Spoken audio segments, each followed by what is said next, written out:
अस्सलाम वालेकुम। अबरार रशीद आपकी खिदमत में हाजिर है और मेरी आपसे दरख्वास्त कि अगर अभी तक आपने मेरे चैनल को सब्सक्राइब नहीं किया तो इसे फौरी तौर पर सब्सक्राइब कर लें। जल्द ही इंशाल्लाह 50,000 का जो लैंडमार्क है मेरे सब्सक्राइबर्स का, उम्मीद है जल्द ही ये पूरा हो जाएगा। यानी 50,000 सब्सक्राइबर तकरीबन 1 साल 3-4 महीनों के अंदर, मैं समझता हूँ मेरे लिए बड़ी कामयाबी है। और इस कामयाबी का सेहरा मेरे फॉलोअर, मेरे देखने, मेरे सुनने और मुझे फॉलो या सब्सक्राइब करने वालों के सर पर है।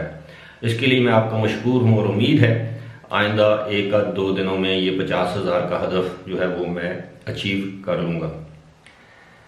आपको मालूम है कि जब यूएई के हुक्मरान कोई बयान देते हैं, कोई ऐलान करते हैं, कोई फैसला करते हैं, उसके पीछे बड़ी सोचो विचार होती है। वो इस तरह ऐलान नहीं कर देते, उसके पीछे बाकायदा मुशावरत होती है, उनके मुशीर उन्हें मशवरे देते हैं, उसके बाद कोई ऐलान किया जाता है।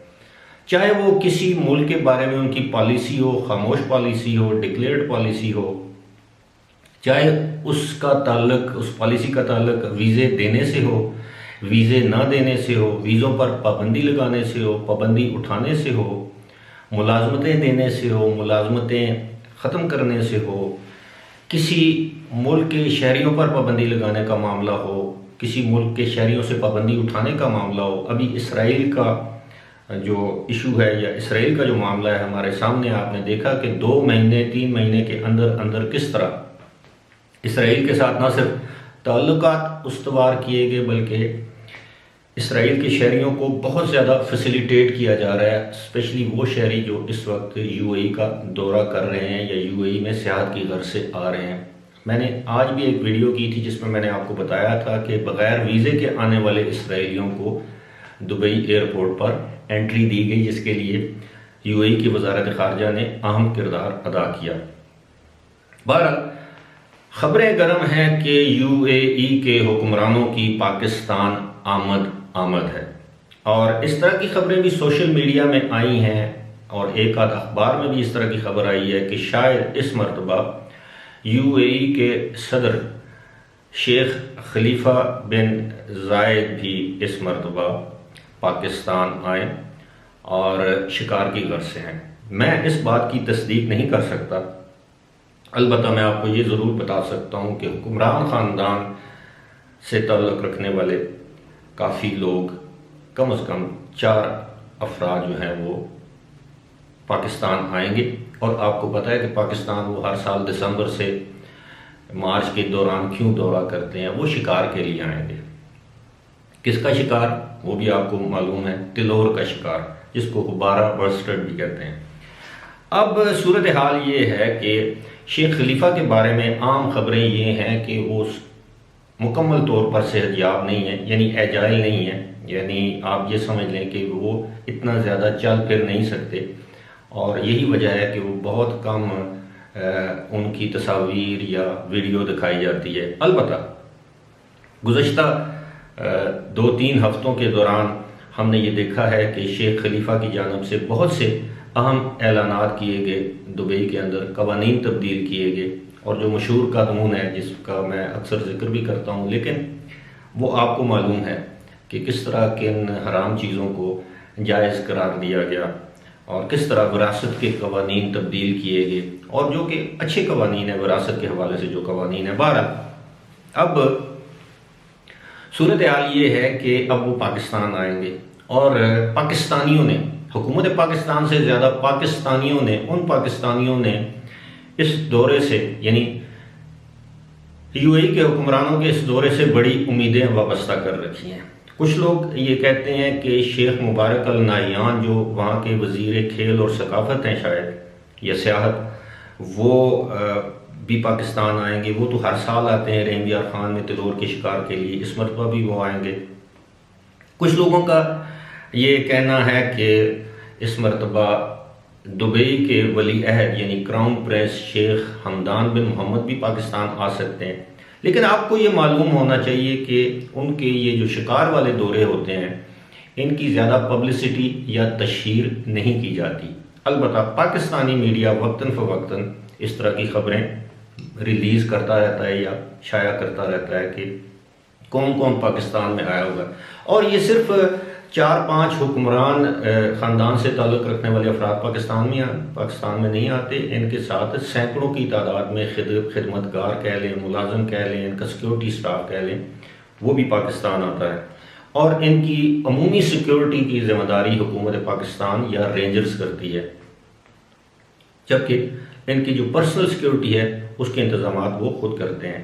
इनकी गाड़ियाँ पाकिस्तान में होती हैं जो खड़ी रहती हैं, और अगर जो बहुत ज़रूरी गाड़ियाँ हों तो वो ये अपने प्राइवेट जहाज़ों में या जिस भी तरीके से हो ये कार्गो कर देते हैं पाकिस्तान अपने दौरे से पहले।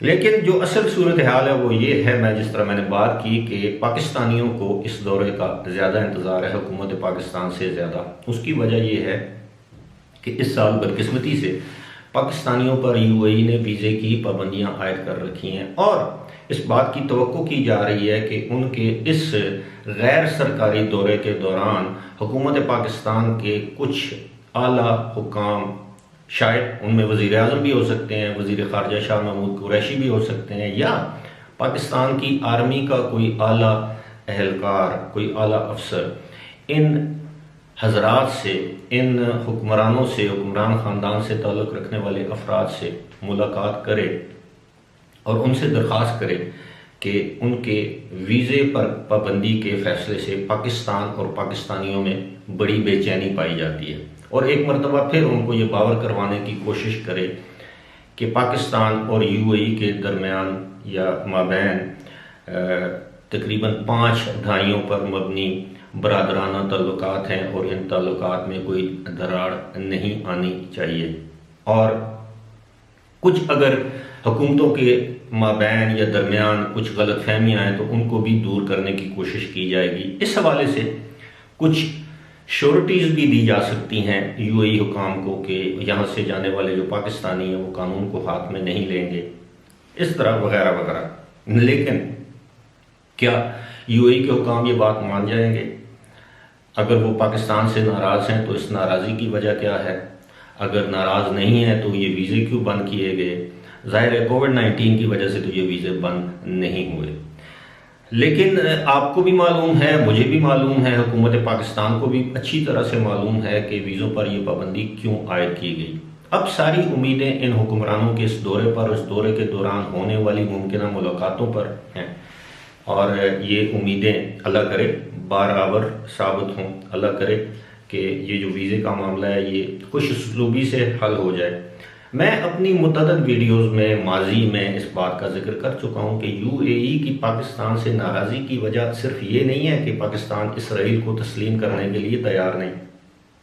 अब तो सऊदी अरब के हुकाम ने भी, आला हुकाम ने भी इस बात का ऐलान कर दिया कि जब तक फ़लस्तीन की आज़ाद रियासत कायम नहीं होती सऊदी अरब जो है वो उस वक्त तक इसराइल को तस्लीम नहीं कर सकता। और दूसरी जानब इस तरह की भी खबरें हैं कि जब इसराइल और यूएई का मुआहदा हो रहा था, और बहरीन का भी, तो इसराइल ने यकीन दिलाया था कि वो गज़ा में या वेस्ट बैंक पे मज़ीद जो सेटलमेंट्स हैं वो नहीं करेगा, यानी वहाँ पर मज़ीद यहूदी बस्तियों को आबाद नहीं करेगा। लेकिन अब खबरें ये हैं कि वो काम भी, उसके लिए भी दोबारा काम का आगाज़ शुरू या आगाज़ होने को है। साथ ही साथ कुछ लोगों का ये कहना है, इस पर मैं अलग से वीडियो करूंगा, कि यूएई वाले चाहते हैं कि 31 दिसंबर की उन्होंने जो एक एमनेस्टी दी है, वो उस एमनेस्टी के दौरान वो देखेंगे कि कितने ज़्यादा पाकिस्तानी जो गैर कानूनी तौर पर वहाँ पर मुकीम हैं वो पाकिस्तान वापस आते हैं। उसके बाद वो ये फैसला करेंगे कि क्या मज़ीद पाकिस्तानियों को विज़िट वीज़े जारी किए जाएँ। अगर विज़िट वीज़े जारी किए जाएँ तो किस उम्र के अफराद को जारी किए जाएँ, किस तबका फ़िक्र को वो वीज़े जारी किए जाएँ। ये बातें अब देखने की हैं। लेकिन फ़िलहाल सारी उम्मीदें यूएई के हुक्मरानों के मुजवज़ा दौरा पाकिस्तान के हवाले से हैं, जो कि आइंदा चंद दिनों में किसी वक्त भी वहाँ के हुक्मरान पाकिस्तान आ सकते हैं और पाकिस्तानी आला हुकाम उनसे मुलाकात करने की कोशिश करेंगे और उनको कायल करने की कोशिश करेंगे कि यूएई पाकिस्तान पर आयद वीज़े की जो पाबंदियाँ हैं वो उठा ले।